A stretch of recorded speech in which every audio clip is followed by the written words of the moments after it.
Did it work? Oh. Oh, shit.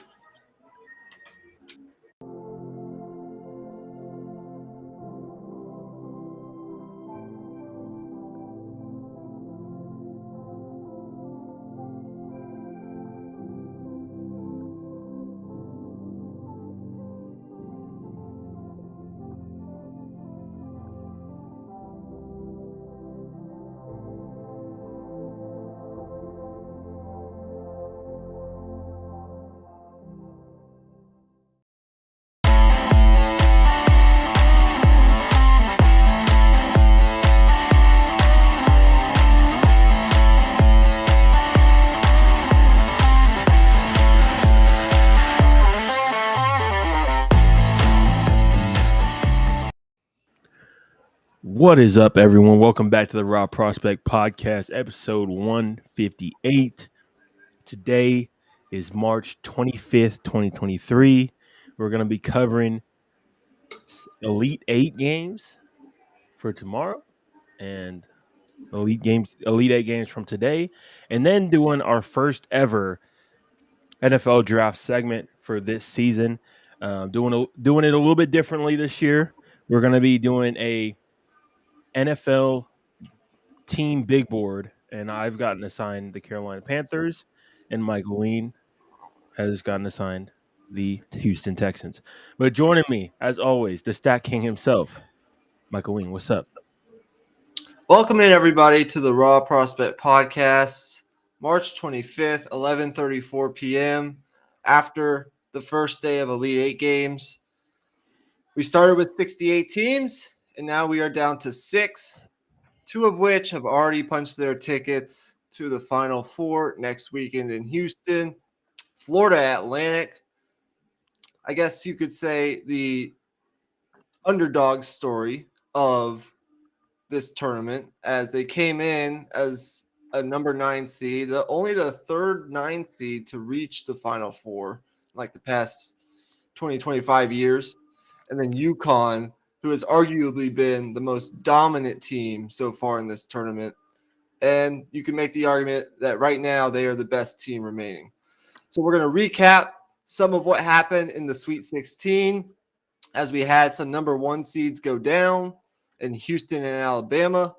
This was the first Elite 8 in history without a single number 1 seed. It's been that crazy of a tournament.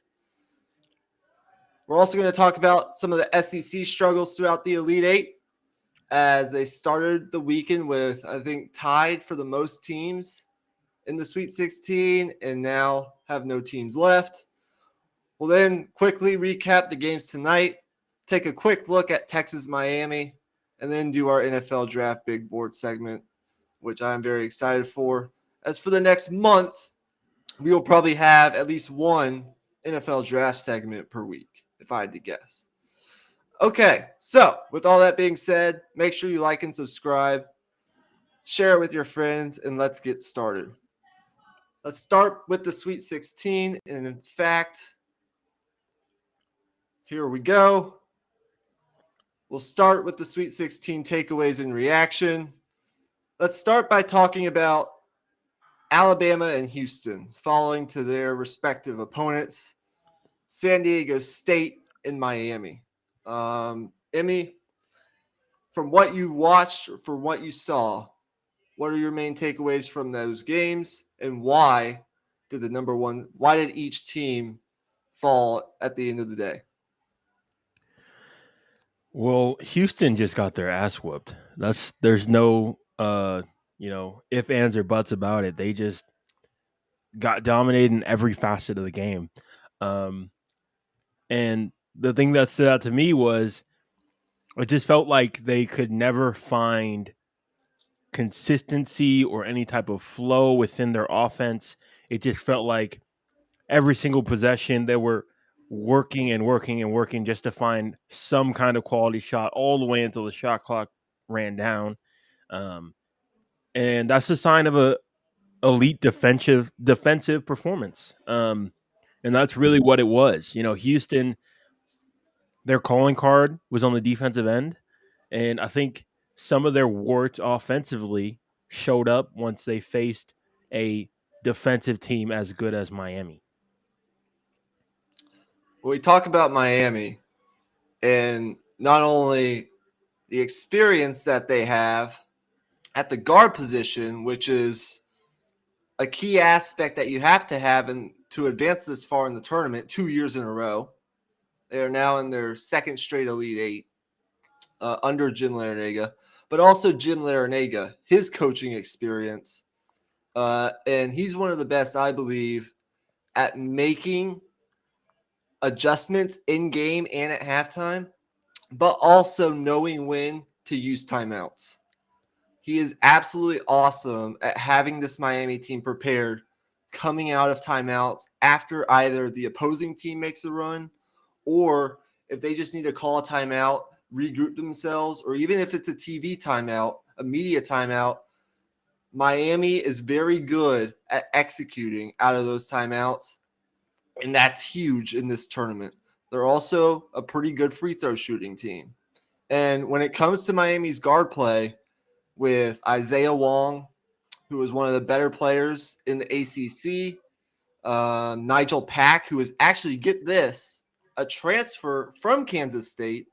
So just imagine if K-State had him and Marquise Noel, along with Keontae Johnson, but he was actually a transfer from Kansas State. And then Jordan Miller, who's the overlooked part of this equation, along with a healthy Norchad Omier, who was able to neutralize a lot of the things that, Jarris Walker, who's a likely NBA lottery pick for Houston, could do on the offensive glass. That's Houston's calling card. They want to disrupt what you do offensively, really hedge on ball screens, create ball pressure, create disruption at the point of attack, keep you out of the paint. And at the end of the day, Mike did a great job with those veteran guards at recognizing when pressure was coming. And when Houston started to press, Miami knew exactly how to respond to that. So I really believe that this Miami team could potentially be the toughest game Texas has in between them and a national championship. But you can make the argument that UConn could be that now that they have advanced to the Final Four, and that's who Texas would match up with. But I just think at the end of the day, Miami's experience at the guard position and Jim Larinaga made a huge difference in this game. And look, coming into the tournament, Norchad Omier was not expected to be healthy, and I think that's why people were hesitant to pick this very good Miami team to go as far as they've gone. And at the end of the day, he's healthy and he's playing good basketball. He's doing what they need them to do. And I worry about the matchup tomorrow because I don't know how healthy Dylan Dessou is and if he's even going to play. Now, Texas looked fine without him, and Christian Bishop stepped up. But if Dylan Dessou is not able to go again tomorrow, which at this point, I mean, if I'm Texas, I'd probably try to win without him and rest him for a potential Final Four appearance next weekend. But, I just worry about Norchad Omier's physicality and his presence on the interior, even though he's not the biggest, like, number 5 that you see in the tournament. So either way, I think that'll be a great game. We'll get a little more to that in a minute, but let's go to the other number 1 seed and give credit to San Diego State.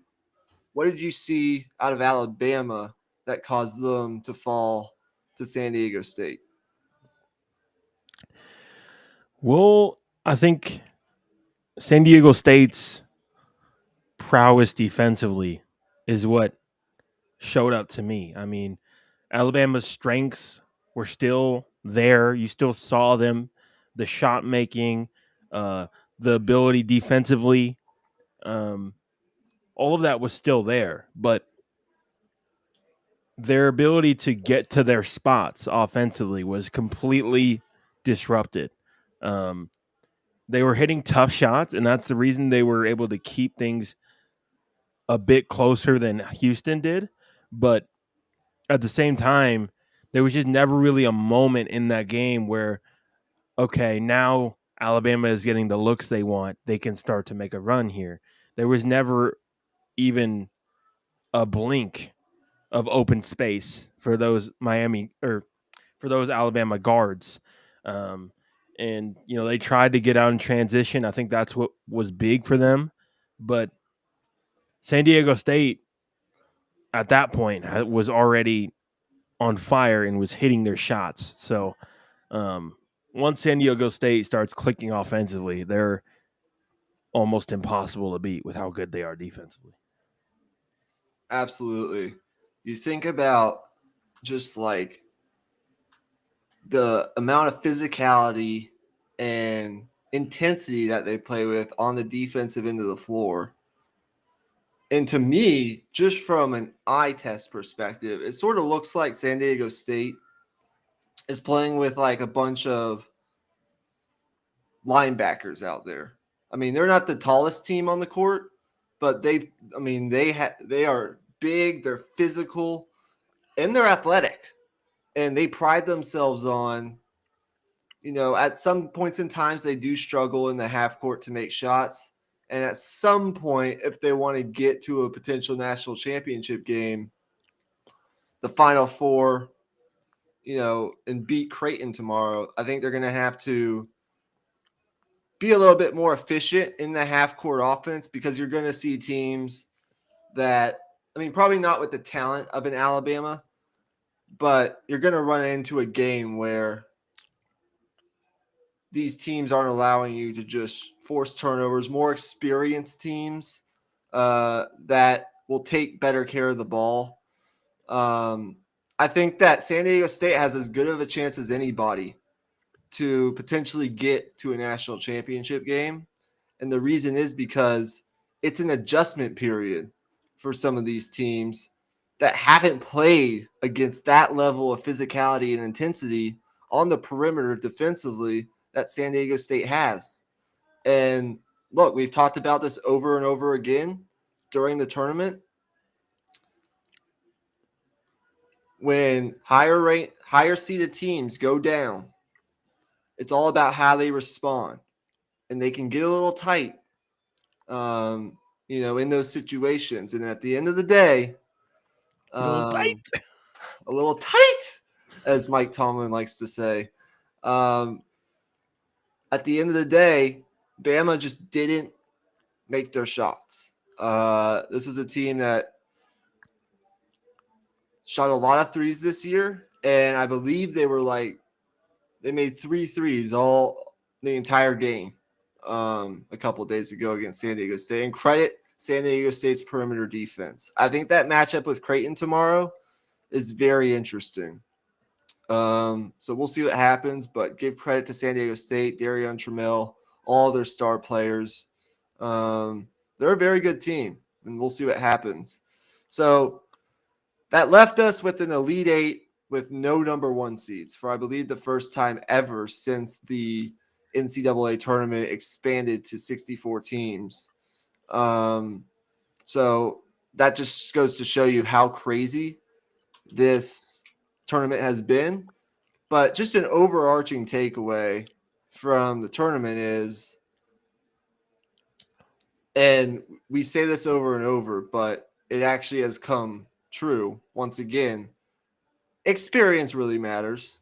Like at the end of the day, in today's age in college basketball, you're not really seeing the younger teams with they might have the NBA draft talent, they might have the lottery picks, but at the end of the day in the tournament, it comes down to experience. It comes down to a little bit of coaching, making adjustments, knowing how to coach in these environments.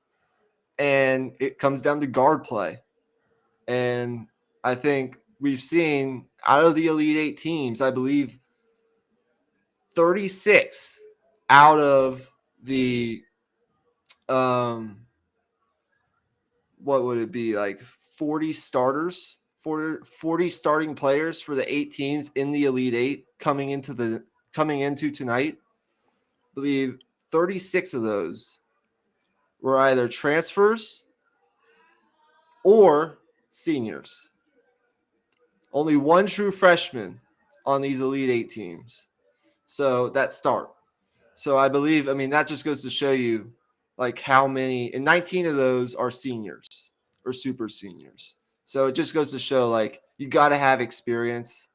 There are exceptions, but most of the time, the experienced teams with guard play, guys that can step up in different games, the teams that can win in multiple ways, typically win and go far in the tournament. And that was just once again proved this year. Is there anything else that stands out in the Sweet 16? I just want to piggyback off of your comment in experience mattering. This tournament also showed the value of the transfer portal. Exactly. If you think about, which teams made it far, Florida Atlantic, bunch of transfers. Kansas State, that entire team is transfers. None of those players started their career at Kansas State. Texas, you have a bunch of transfers as well. The transfer portal is not only the way to bring in talent, but it's also a way to supplement your team with experienced players. And I think probably the future of these one and done teams like Kentucky is to supplement your, top recruits with experienced transfers. In football, college football, it's a little different because recruiting and we've talked about this and we will talk about it more this spring and this summer when we get to some more college football offseason content on our Patreon channel, which you should go check out. But recruiting is like the lifeblood of college football. If you want to have a good program, you got to be able to recruit and you got to be able to develop those players. That's what the best programs do. Right. In college basketball, and they always say in college football, like you should use the transfer portal to fill immediate needs, to fill in the holes in the ship, right? It shouldn't be used to build out the skeleton of your roster. But if you need a safety that you can plug and play right away, you can find that in the transfer portal. If you need a receiver, like another downfield threat at receiver position, you can find that in the transfer portal. But you shouldn't use it to build out the foundation of your team. In college basketball, I think it's a little different. I think some of these coaches are realizing like we might not have like the FAU of the world. Like they might not have the resources of some of these other programs that made the Elite Eight. Maybe not even the resources of like a Kansas State or I don't know, a Creighton. But they know like if you can spot and evaluate talent in the transfer portal, which there's tons of it out there, then you can build a pretty good team. It's just all about making sure that team meshes. And we know that better than anybody because we saw last year's Texas team and the difference between that team and this team. Because last year, those transfers really struggled to really mesh together, especially offensively. Now, I get it. Like, Tyrese Hunter makes a difference. We saw that last night. And the guy they brought in from New Mexico State, Serge Jabari Rice, they probably wouldn't be here without him. But still, you get the point. Like, if these transfers don't mesh, well, then it's a totally different story. And so, I don't know. Transfer portal is definitely an interesting discussion. There's already a bunch of talent in the transfer portal in college basketball, and we'll be talking about transfer portal in college football as well. Let's go ahead. I think we've covered mostly everything. We talked about some Texas. We talked about the 2 number 1 seeds falling. Overall, the SEC really struggled. Arkansas really got beat down by a really good UConn team. And by the way, Emmy and I have a futures bet placed on UConn to win the national championship, which I believe would pay out 225, right? We Yep. got pretty good odds on it. And we split the bet. We put down 30. So I can't say that I'll definitely be rooting. I mean, it's a win-win situation for me because if Texas meets UConn in the Elite Eight or in the Final Four, I mean, if Texas wins, yeah, I won't get the money, but I'll be happy because Texas won and is playing Right. for a national championship. But if Texas loses, yeah, I might be a little disappointed. Actually, it probably won't be because they're in the Final Four. But I'll have an opportunity and a really good opportunity to get the money as good as UConn is playing. So let's just transition to a quick recap of today's game and then a little bit more talk about the Texas-Miami game. And around 30 to 35 minutes in, we can go to our NFL draft segment. We were right on track. Right. Let's start with K-State and Florida Atlantic. Your takeaways, your overall thoughts from that game. Well, this was a game of runs, first and foremost. This game, Florida Atlantic got up a little bit early. Kansas State came back, went on an 8-0 run, took a 7-point lead at one point in the second half. And then Florida Atlantic just came charging back. And from there, they really sustained that momentum because of the slight errors Kansas State was making offensively. I thought, Marquise Noel's passes weren't quite as sharp as they were against who were they playing? In their last game in the Sweet 16, they weren't quite as sharp. He had a little bit more turnovers here and there that led to, loose balls and just runouts for Florida Atlantic. And that led to a lot of transition threes as well. So I think that was probably the difference in the game. Once Florida Atlantic got the lead in that second half, Kansas State wasn't quite as sharp as they should have been offensively. And I think foul trouble played a role in that as well. Keontae Johnson was in foul trouble. I think one of their bigs was in foul trouble as well, ended up fouling out. And specifically that big, I think that was really huge because when they got it close late, that big fouled out. As soon as he went out of the game, Florida Atlantic gets offensive rebound on a free throw. That was the moment. That was the big moment in the game. At that point, I think it was a 2-point game. Florida Atlantic was leading. They missed the free throw. Florida Atlantic got the rebound and then got a layup. That was huge. I think that was with 2 minutes left. At that point, I think that was just too big of a climb for Kansas State to overcome. Yeah, and I think you hit it right on the head. At the end of the last 5 or 6 minutes, K-State struggled to generate good shots. And I think you have to credit some of that to the intensity and the Discipline. the overall game plan of Florida Atlantic's defense on the perimeter especially.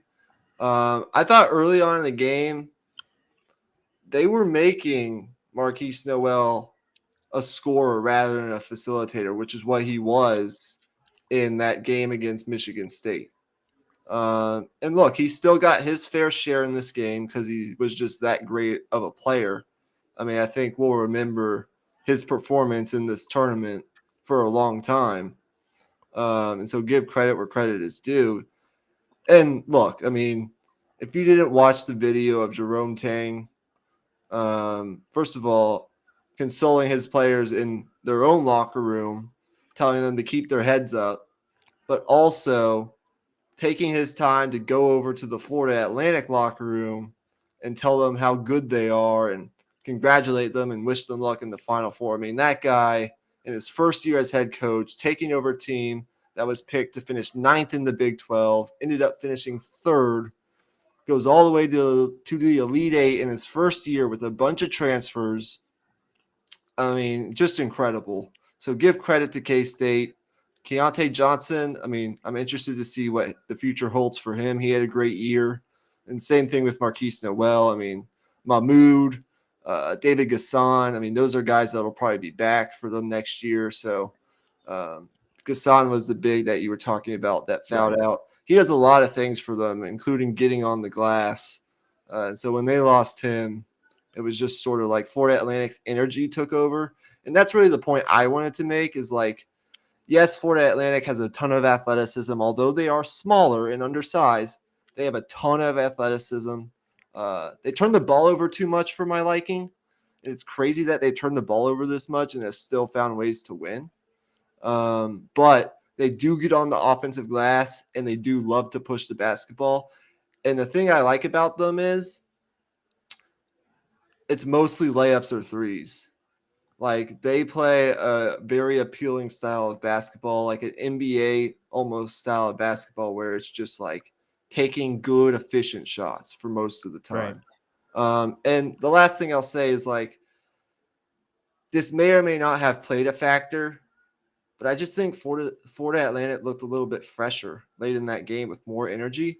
And I think the fact that K-State had to grind out a win, an overtime win. They had to play 5 extra minutes of intense basketball on Thursday night against Michigan State just under 48 hours ago. I think that like the fatigue from that game, playing against a physical Tom Izzo coached Michigan State squad, the emotional stress from that game could have carried over into tonight. And I just think Florida Atlantic, even though they went up against a physical Tennessee team, I think they just had a little bit more energy. And at the end of the day, sometimes that those type of things matter, and those type of things happen. But as I said, I mean, congratulations to Florida Atlantic. Before this year, they had not won an NCAA tournament game, believe it or not. And so they have, I mean, made it all the way to the Final Four. Who would have thought? I knew they were a potential dangerous team that could win 1 or 2 games. I knew they were really good. Coming into the tournament, they had, I believe, the first or second most wins of any team coming in. I'm not sure if they were ahead or behind Houston coming into the tournament, but now they're running away with it. 35 wins.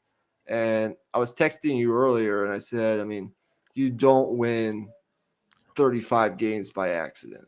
Like that is, and they play in a good league. Conference USA is a pretty good league. If you have been watching some of the teams that from Conference USA that have been dominating the NIT, that's a good league. And so give credit to Florida Atlantic. We'll see what happens in the Final Four. And I'll be very interested to see what happens with K-State's roster and Jerome Tang, as I'm sure he's going to be getting calls for other head coaching jobs with the job that he did with this K-State team. And look, if Rodney Terry was not doing what he's doing at Texas right now, Jerome Tang would be very high on my list for basketball coaches at Texas. But that's another story for another day. Real fast, UConn Gonzaga. I know you weren't really able to watch a whole lot of this game, but from what you did see and from what you heard, what stood out to you? Well, Gonzaga was able to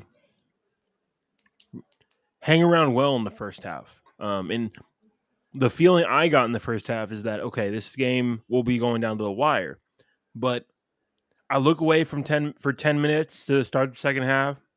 I look back, and it's a 14-point lead, and Drew Timme has 4 fouls and then gets his 5th foul and fouls out. And from that point, I don't know if there was a mental thing for UConn in terms of confidence, but it was a 3-point barrage from that point on.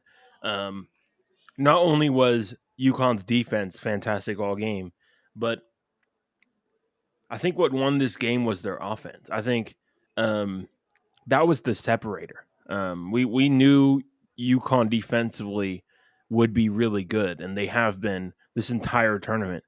But offensively, that's where they were able to,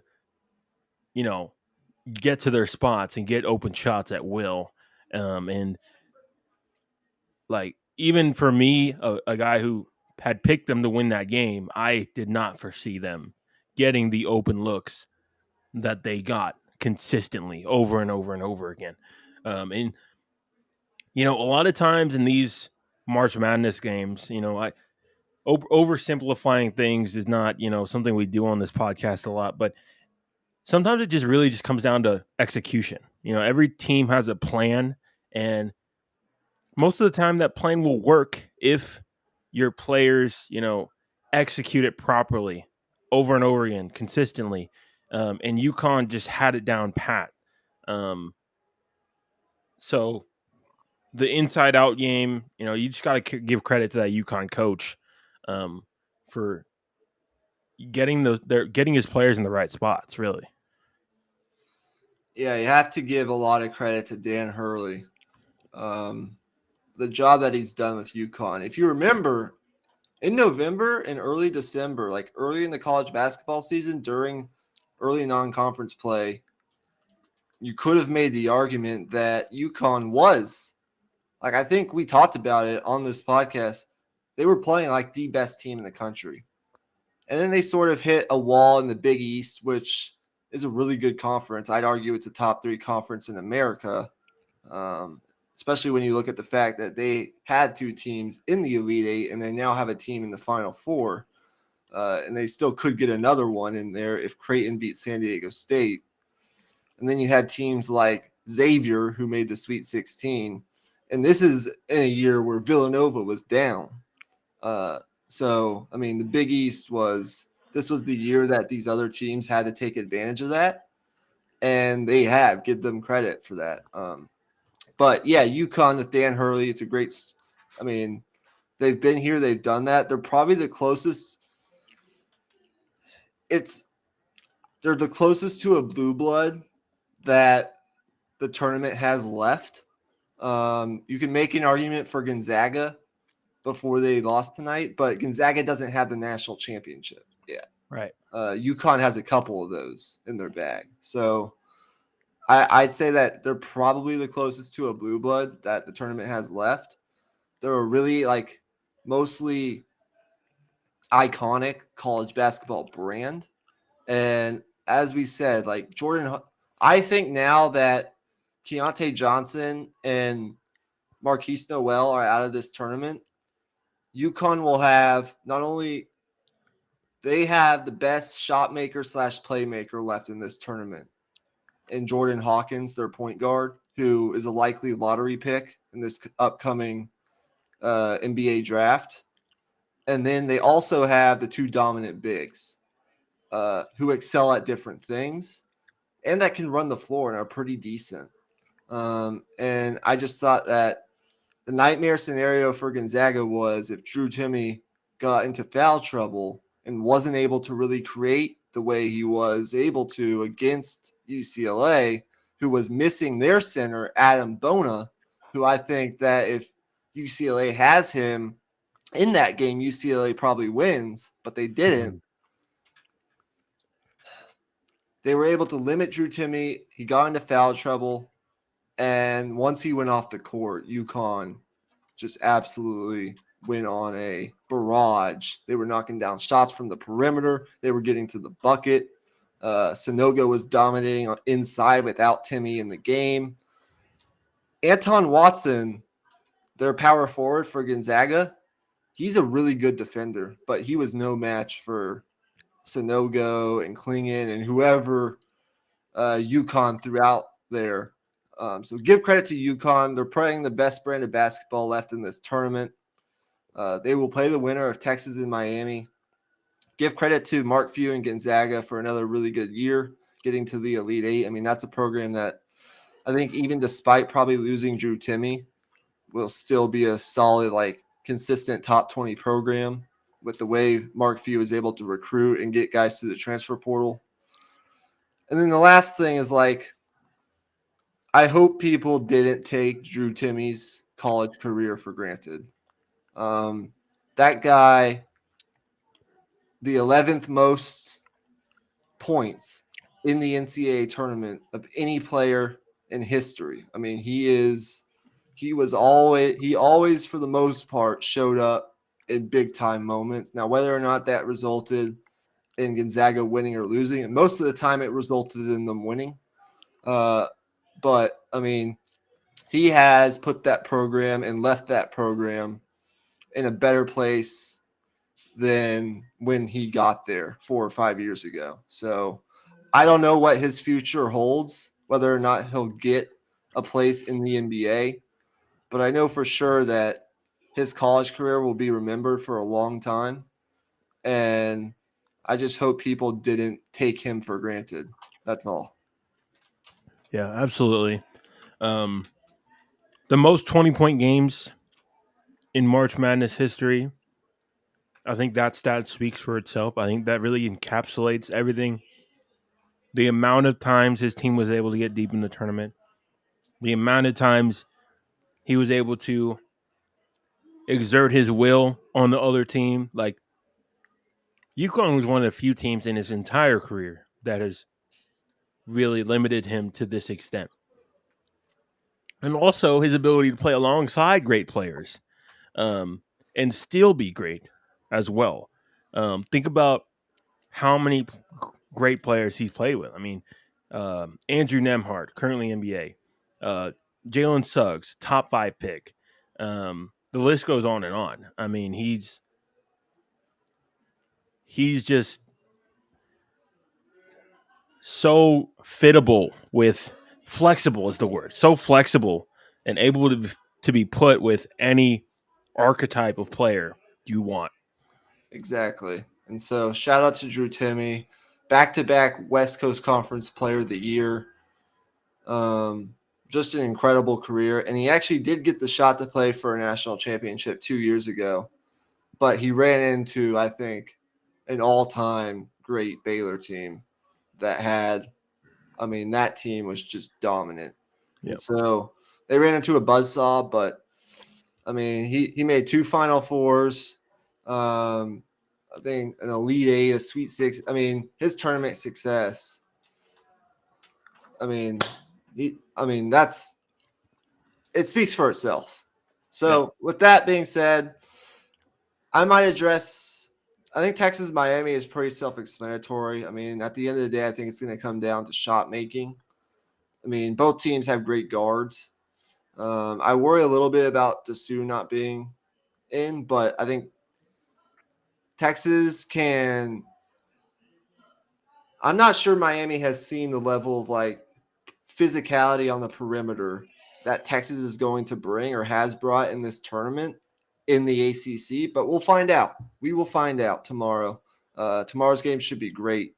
So let's not waste any more time.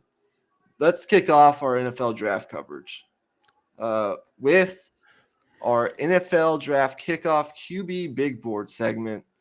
As it says there in the white strip, Emmy will be acting as the Carolina Panthers, and I will be acting as the Houston Texans. So since the Panthers had the number 1 pick, and we'll go 3-1 on our big board to drum up some suspense, if you will. And we're only talking about quarterbacks. So don't think like we're excluding any other great player that could potentially be drafted with one of these picks.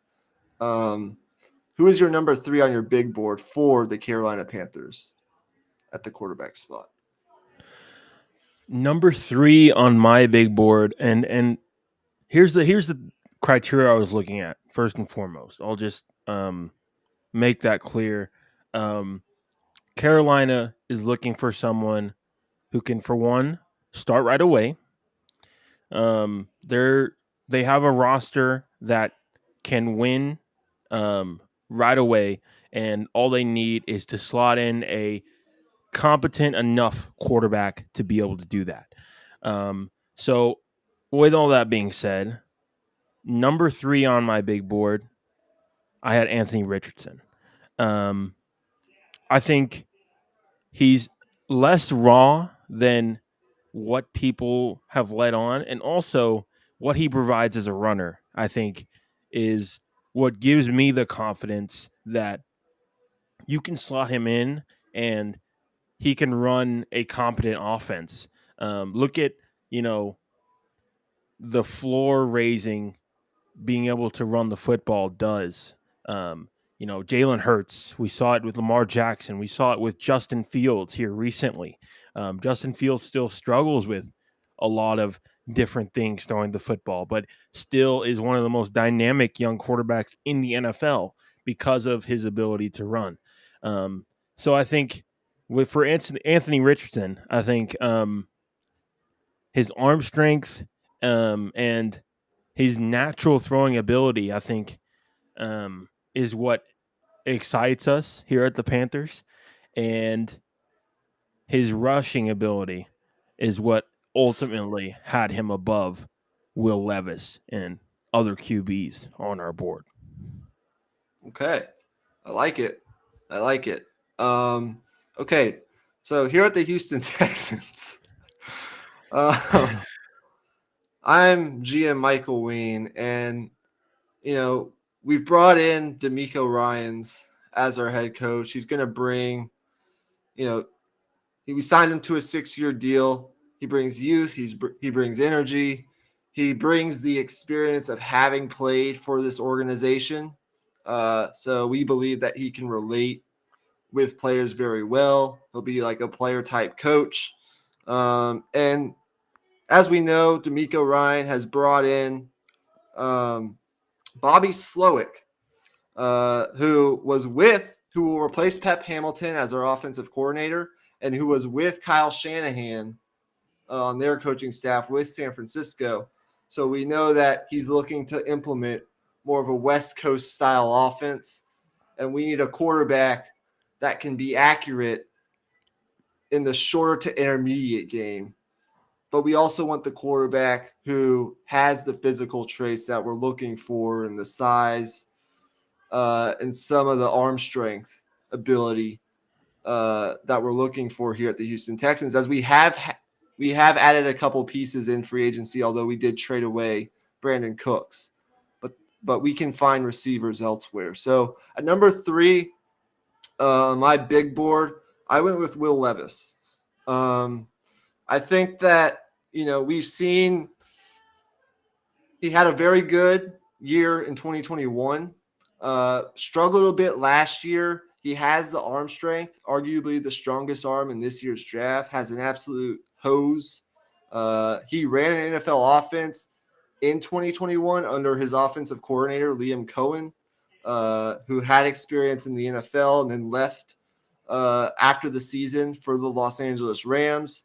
And I think he offers a profile as an NFL quarterback that's very enticing with his combination of athleticism, his throwing talent. And I think he'll be a guy who can be coachable. We would be willing to take a gamble on him as the number 3 guy on our big board if it came to that.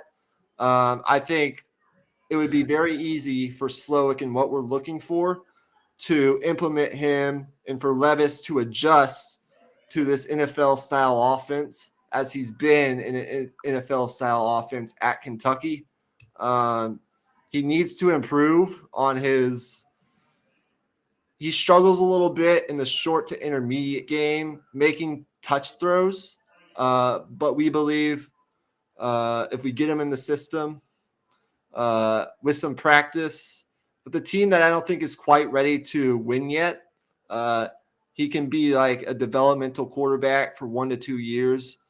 And if he gets going with the right pieces that we believe D'Amico Ryan can implement into this team, we believe that Will Levis could be a potential very good fit here at the Houston Texans. Okay.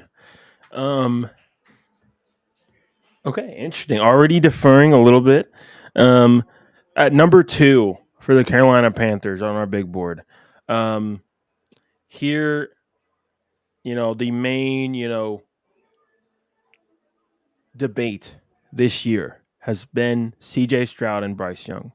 And we've met with both players. We've broken down each of their tapes, had interviews with them personally. And ultimately, we're going to put Bryce Young at number 2 on our big board. Here's why. Okay. Bryce Young, if you had asked us, 4 months ago, even 3 months ago, he would have been our, you know, just straight up, just number 1, no questions asked. But as we dove into CJ Stroud's tape, his ability to throw under pressure, and what he showed specifically in that playoff game against Georgia as well, I think presents a different type of skill set. And it's not that Bryce Young's size will be that much of a hindrance. It's just that CJ Stroud can do things that Bryce Young simply won't be able to do. I think Bryce Young will still be a successful quarterback in the NFL, which is why we have him at number 2.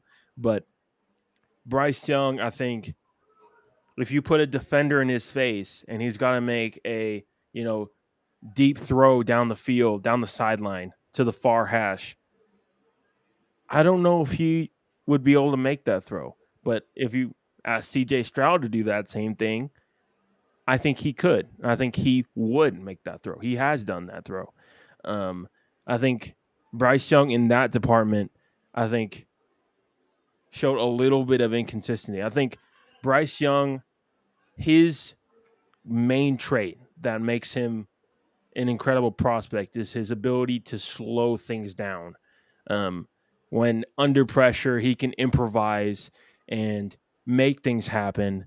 But one thing that we've questioned is in the NFL with better athletes on the field, more size at defensive line. Will he be able to see through the trees still and see things within the game like he did at Alabama? Okay. We're flip-flopped a little bit, but I would make the argument that here at the Houston Texans, it's really 1A, 1B right now between Bryce Young and CJ Stroud. But ultimately, at number 2, we have CJ Stroud. And I share a lot of the same sentiments you do about both of these quarterbacks. And I have Bryce Young number 1, of course. Look, Stroud, he's got the size. He's got the typical, prototypical like frame for a quarterback in today's NFL. He showed like the extent of what he can do when he's at the peak of his powers in that game against Georgia, which was an absolute, great game. Ohio State took them down to the wire, and that was a Georgia team that eventually won the national championship. Look, I think that, he's shown elite accuracy at all levels, and that's great for the NFL.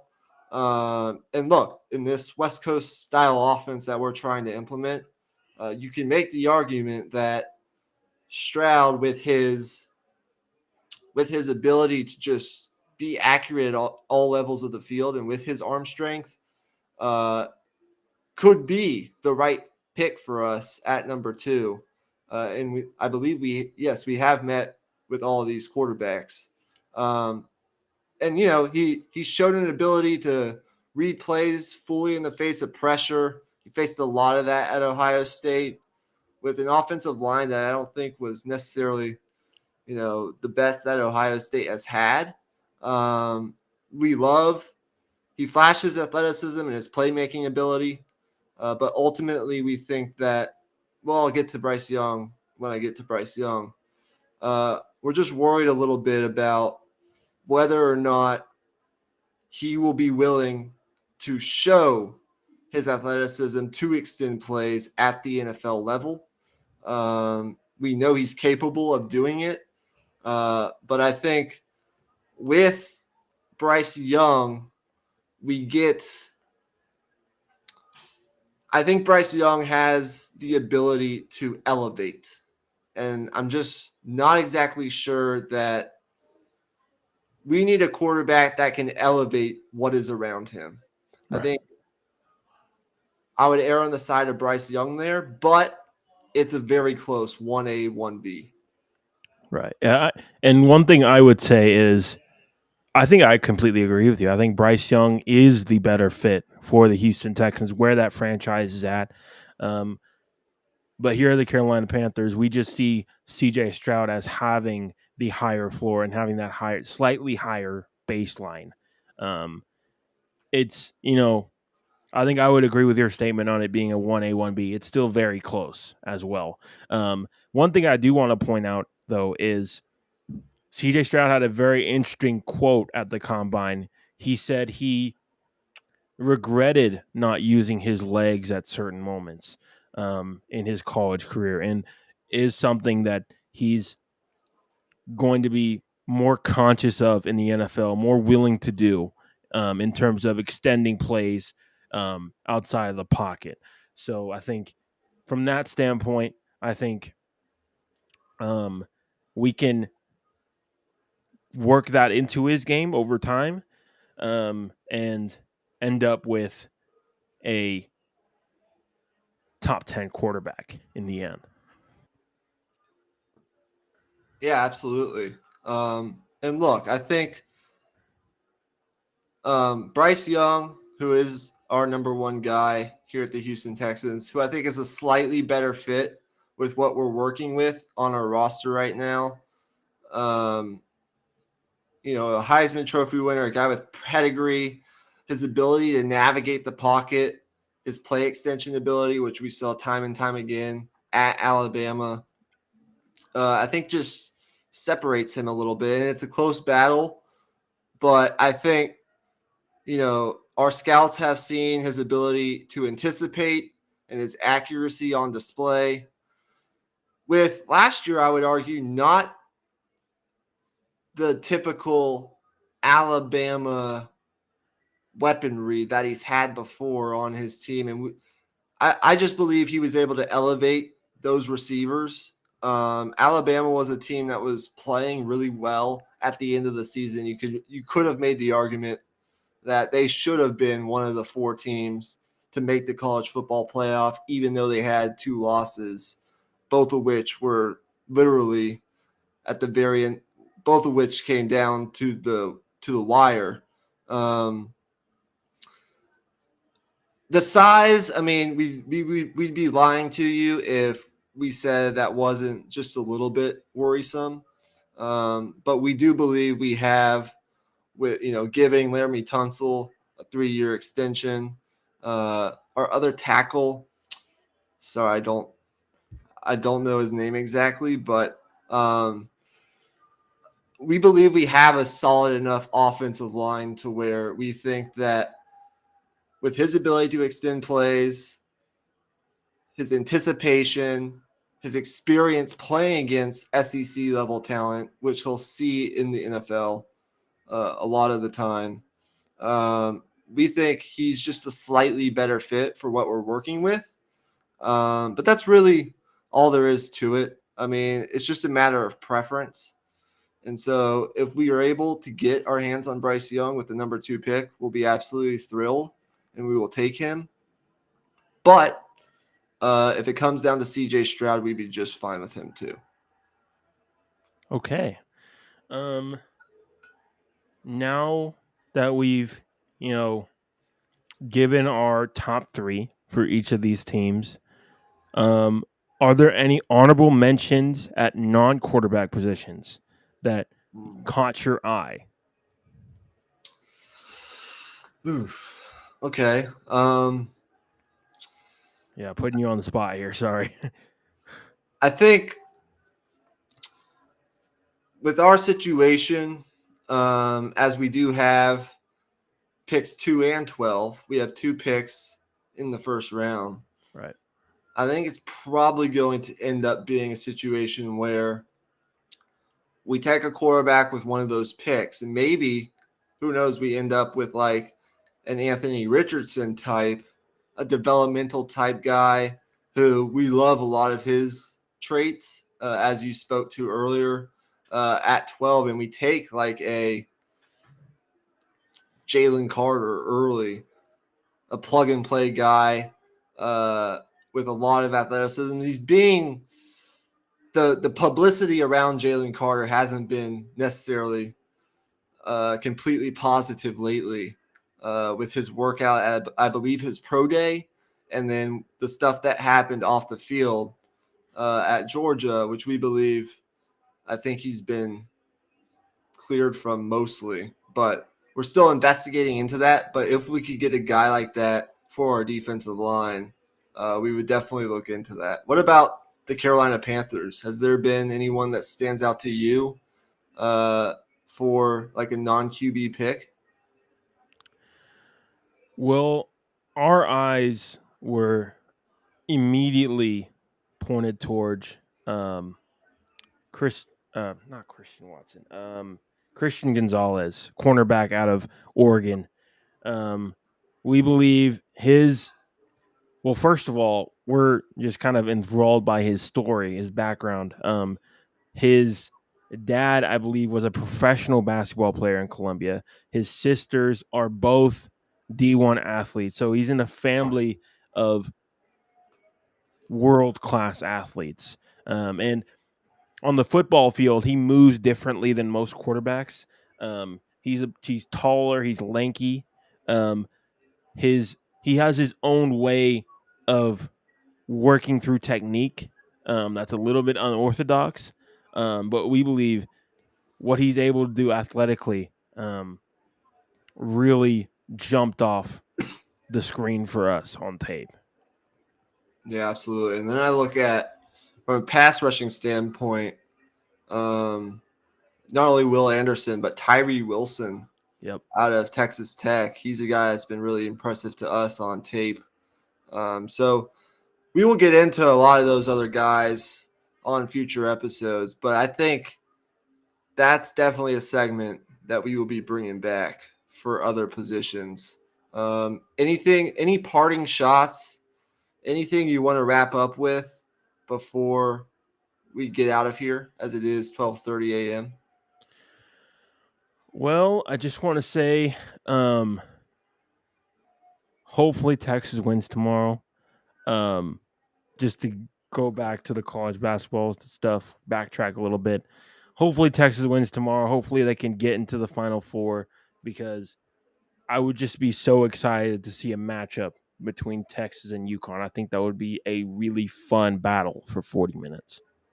Absolutely. Look, I think it's going to be a great game, and either way this goes, whether they win tomorrow and get to the Final Four, which would be incredible, their first Final Four appearance in 20 years, or whether or not they lose to a really good Miami team that is playing their best basketball of the season, and with a great classy coach like Jim Larinaga, I think either way, at the end of the day, if you're the Texas brass, if you're Texas leadership, if you're Chris Del Conte, if you're Jay Hartzell, the president, and if you're the Texas boosters, this is Rodney Terry's job. Yes. Period. The way that and we've talked about this before, the way that he has got the buy-in of these players after the situation that happened with Chris Beard, who was the coach, who was the guy that recruited these players. Not Rodney Terry had a part in that too, but they believed mostly in the vision that Chris Beard was selling for this program. They trusted Chris Beard, and to have that bond of trust just broken 1/3 of the way through the season when that situation happened, and for Rodney Terry entering Big 12 play to pull this group together and to mold them into a team that I would say is pretty different stylistically than the team that Chris Beard, that we saw under Chris Beard. I think, at least from an offensive standpoint, it's been incredible. So at the end of the day, whatever direction this goes, and we'll find out tomorrow, it would be awesome to see Texas UConn, but it'd also be awesome to see Miami UConn. I think either Absolutely. way that goes, that would be a very good matchup. And you can make the argument, even though I will say this, I'm gonna stop overlooking Florida Atlantic. I'm gonna stop overlooking. I wouldn't say I've overlooked Creighton, but I'm gonna stop overlooking San Diego State. Um, I think you can make the argument that the winner of that semifinal between UConn and Miami or Texas would be in the best position to win it all. Would be the favorite to win it all going into the national championship game. It's no guarantee, but I think most people would make that argument. So, look, it's been a great tournament. I'm not ready for it to be over, but I'm guessing we'll have a little bit of Final Four content this upcoming week once we have the Final Four complete and we have the matchup set.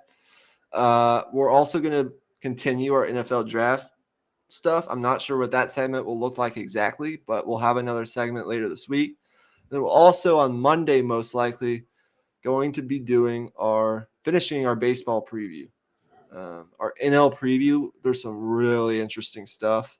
There's been some injuries which could affect. I'm glad we sort of waited for this because there's been some injuries that could affect where we have teams projected going into the season in our predictions, or maybe not. Maybe those injuries don't affect what you think of those teams, but we're going to find out. Opening day is on Thursday, and we're about a week and a half out from the Masters. So Emmy and I will also be planning what we're going to be doing for our Masters preview that we do every year. And it's major season, so we're very excited about that. But with all that being said, thank you guys for tuning in. I know we've had one viewer. Do we have any chats before we leave here? We do. Hello from Russia. Okay. Interesting. Interesting. Um, Formula One fan. Formula One fan. Please Thanks go. for listening. Thanks for watching. Yeah. Subscribe to the channel. And go check out our Patreon. That is where we put our Formula One content. If you're interested in hearing about Formula One, please go check that out. We greatly appreciate that. And I believe Emmy has his own F1 podcast, so you can check that out as well. So yeah, thank you guys very much for tuning in. And I guess just like all the number one seeds, including Houston and Alabama, who were the odds-on favorites to win the national title coming in to the tournament, just like them in their seasons, we are going, gone. Peace out. Peace Good out. night, y'all. Hook 'em.